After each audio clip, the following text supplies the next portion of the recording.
네, 나우 인터뷰 시간입니다. 우리나라에도 며칠 전에 폭염주의보가 내려졌죠. 오늘도 굉장히 덥습니다.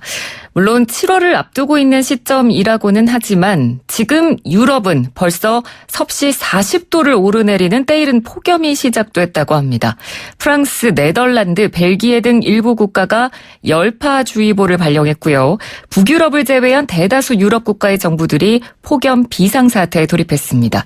오늘은 기상 전문가와 함께 이 유럽 폭염의 원인을 분석해 보도록 하겠습니다. 김승배 한국기상산업협회 기상본부장 전화 연결되어 있습니다. 본부장님 안녕하십니까? 네, 안녕하십니까? 예. 지금 앞서 제가 말씀드렸습니다만 일부 유럽국에서 이미 30도는 기본으로 넘어섰고요. 일부 지역 경우에는 이번 주 중에 40도가 넘는 곳도 있고 넘을 것으로 예상되는 곳도 있습니다. 그래서 열파주의보를 발령한다 이런 보도가 나왔는데 이 열파주의보라는 게요. 우리나라의 폭염경보와 비슷한 걸로 보면 될까요? 네, 그렇습니다. 우리가 이제 겨울에 추울 때 우리나라에서도 한파주의보라고 발령하지 않습니까? 네. 그 한파주의보의 반대말이 사실은 열파주의보인데요. 근데 우리나라는 열파라는 의미보다는 폭염이라는 의미가 더 가슴에 와닿잖아요. 예. 그래서 이제 폭염이라는 말을 쓰고, 그런데 이제 그 열파주의보가 우리나라 폭염주의보 또는 더 높은 폭염경보와 같은 개념이죠. 그렇군요. 그러면 유럽의 경우에는 우리나라와 비교했을 때 이 폭염경보가 열파주의보를 내리는 기준이 어떻게 되나요? 네, 그렇습니다. 우리나라는 이제 33도 이상인 날이, 낮 최고 기온이 33도 이상인 날이 이틀 이상 예상될 때 폭염주의보가 발령이 되고요. 네. 그보다 높은 35도 이상이 이틀 이상 지속될 것으로 예상될 때 폭염경보를 발표하는데요. 네. 유럽은 약간 국가마다 다른데, 폭염, 열파주의보, 적색경보, 황색경보, 이렇게 해서, 4단계로 프랑스 같은 경우는 나눠서 이렇게 발표하고 이러는데, 그거는 약간 각 국가마다 좀 다른 것 같습니다. 그렇군요. 그러니까 지금 저희는 한국에 있기 때문에, 그러니까 한국의 더위와 유럽의 더위가 얼마나 차이가 나는지가 감이 좀 안 오거든요. 네네. 그러니까 유럽이 지금 폭염이다라고 하면 느끼기에 얼마나 덥다라고 저희가 이해를 하면 될까요?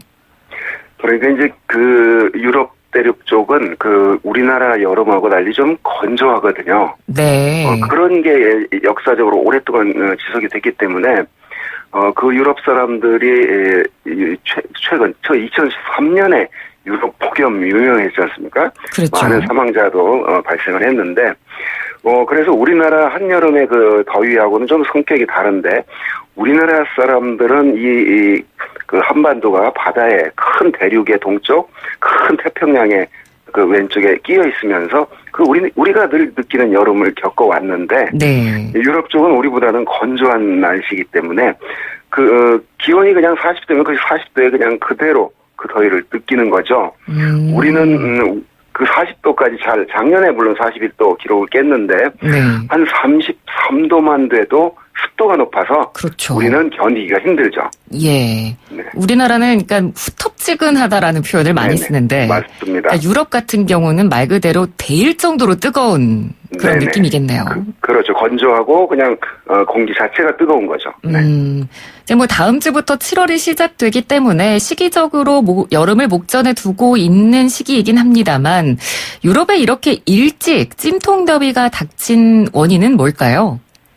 네, 태양열에 의해서 가열이 되면 기온이 이 정도 높아지지 않거든요. 네. 그래서 어디에서 따뜻한 공기가 몰려왔다는 얘기인데 최근 유럽의 기압 변화를 보면 남쪽 더운 사하라 사막의 뜨거운 열기가 네. 유럽으로 대거 유입이 됐습니다.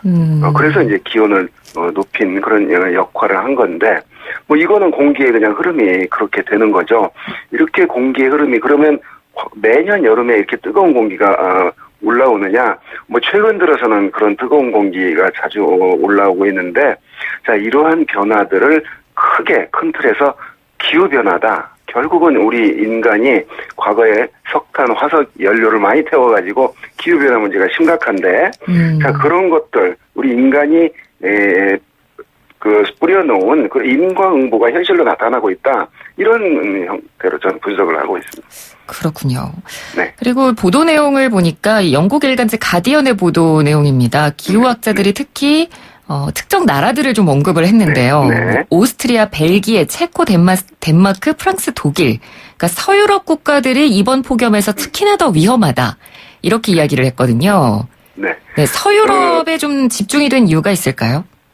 제가 보기에는요, 이 지금 언급된 그 국가들이 비교적 위도가 북쪽에 있는 나라들이거든요. 네. 우리가 한반도보다 위도가 높은데, 그러니까 이 뜨거운 공기들이 그러니까 이렇게 이 정도의 더위가 나타나지 않아야 될 곳에 확장을 했거든요. 그러니까 이제 더 심각한 거죠. 그런 더위를 경험해보지 못한 지역에 따뜻한 공기, 뜨거운 공기가 건조하고 뜨거운 공기가 몰려가기 때문에. 네. 네. 지난해랑 비교해봤을 때는 어떤가요?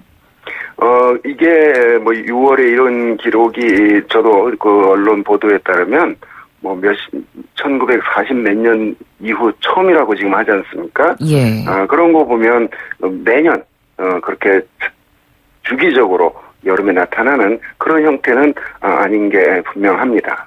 그렇군요. 그러니까 좀 이례적인 상황이라는 말씀이시고요. 네, 그렇습니다. 네. 예.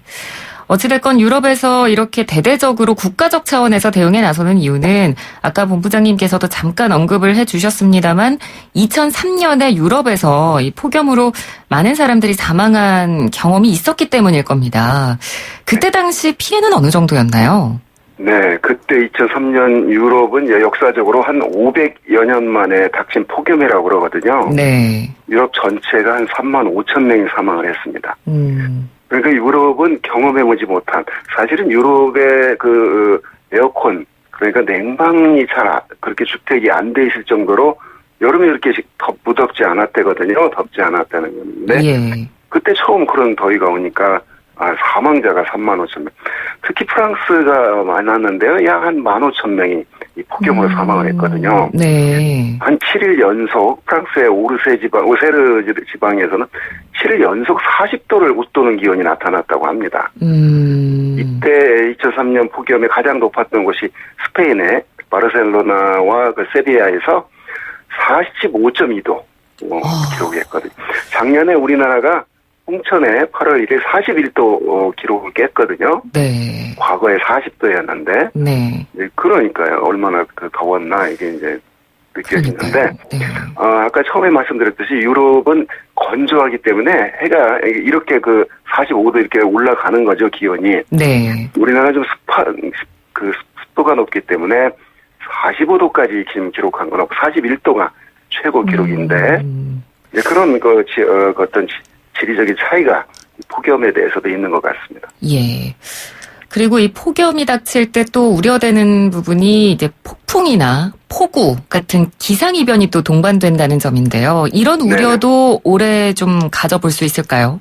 네, 그렇습니다. 올여름 유럽 날씨가 좀 지난 4월, 5월 동안 유럽 현지 사람들 말에 따르면 이례적으로 춥기까지는 안 했지만 선선한 봄을 보냈거든요. 네. 그래서 이 보름 전에 한 프랑스와 스위스에서 돌풍이 불어가지고 사망자까지 발생을 했거든요.